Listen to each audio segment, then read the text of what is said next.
Mr. Chairman, it's good to see you again here. We'll get to your priorities for 2026 here in just a moment. First, a lot of news coming out of D.C.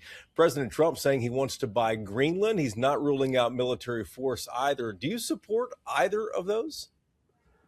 Well, I don't know about military force. Greenland can certainly be a friend of ours, but with its proximity to some of our other uh, nations we're watching, be a good place for a base. We've got one up there now, but maybe a larger one. So we'll just have to see what happens. I know he's talked about actually buying it from the 30,000 people that are there. He's put a price on it. So we'll see. Right now it's a business deal, but I don't think you need military force for Greenland, but we'll see.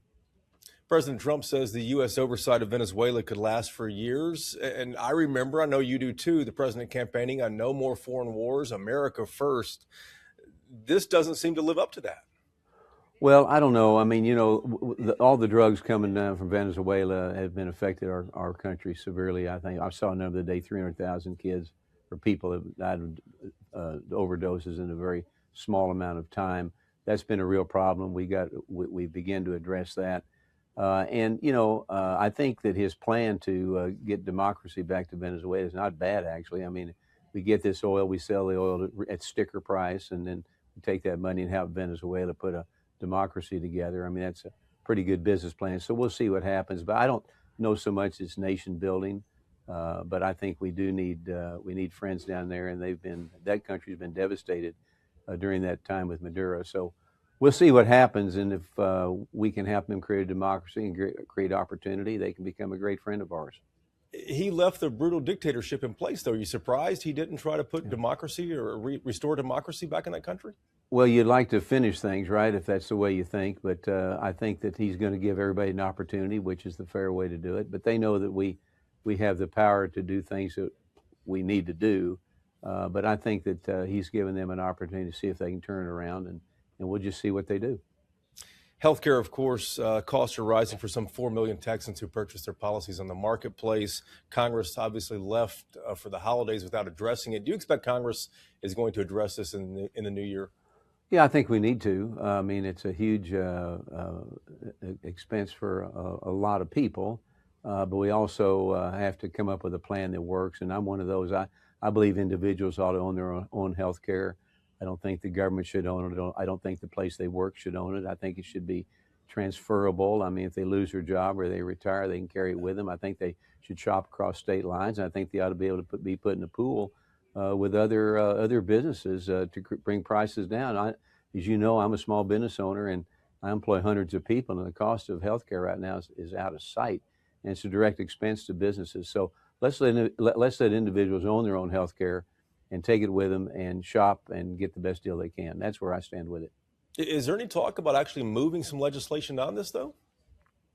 Well, there's a lot of talk about it. It's got to be the right legislation, and of course, that'll be up to leadership on what we see and what we do. But I've expressed my thoughts on where I think we need to be. And I think I got a little more insight than a lot of people, quite frankly, because I still own a business, as I said, hundreds of employees I pay insurance for. In many cases, their families. It's a direct expense. It costs a lot of money each year. And if individuals owned their own health care and businesses didn't own their health care program, it would mean a lot of cash flow for a lot of people. One of your priorities for 2026 is to expand access to capital for small businesses. Tell us about the plan here. Well, Main Street America, 99% of the businesses in America are small. 75% of the payroll, 75% of the workforce is generated by small businesses, right wherever all of us live. And I think that, small businesses needs to be able to make a profit and so forth. So it's going to be an interesting time, and cutting taxes, cutting regulations, 100% expensing, talking about sending kids to trade school and not dropping out of school in the ninth grade, and is a big deal. And we're heavily promoting less government, lower taxes, and opportunities to not drop out of school, but be a plumber, welder, carpenter, and close the gap of the economy, as I like to say.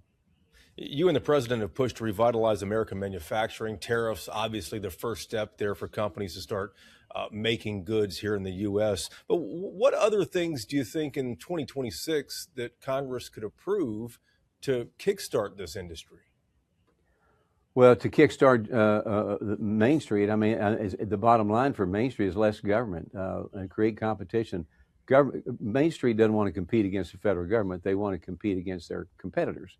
And we need to create competition. We need to create entrepreneurship. Cutting taxes is huge. The big beautiful bill, I'm telling you, has excited Main Street like I haven't seen in years.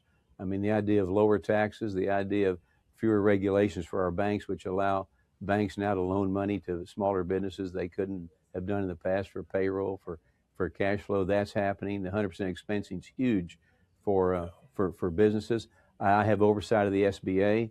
One of the things we just did with the SBA is increase manufacturing loans from 5 million to 10 million, which is going to be great because now businesses can expand. They can hire more people. They can get started. That's sitting over in the Senate right now, waiting to get passed there and let the president sign that. So we're doing a lot of good things. SBA loans are up 75% over the past year, and we're finding ways to make it easier to borrow money, and access to capital is huge because without capital you can't exist. And I think we're doing some really good things with the SBA, but also with lowering of interest rates is going to be huge for access to capital and being able for small businesses to be able to borrow money and pay for it. Is that going to happen, though, the interest rates lowering? Well, we've already seen it happening. We've had the last rate cut was in December. I think you'll see another rate cut by March, probably 0.25. And it's beginning to get down there. And as you know, I'm in a car business, and we're driven by interest rates. Sure. And we're beginning to see some rates that we haven't seen in a long time, where people now can buy a car. And as you know, we just passed legislation where people can buy a car and a new car and deduct the interest on their loan. So all these kind of things that we created in this big, beautiful bill are creating cash flow.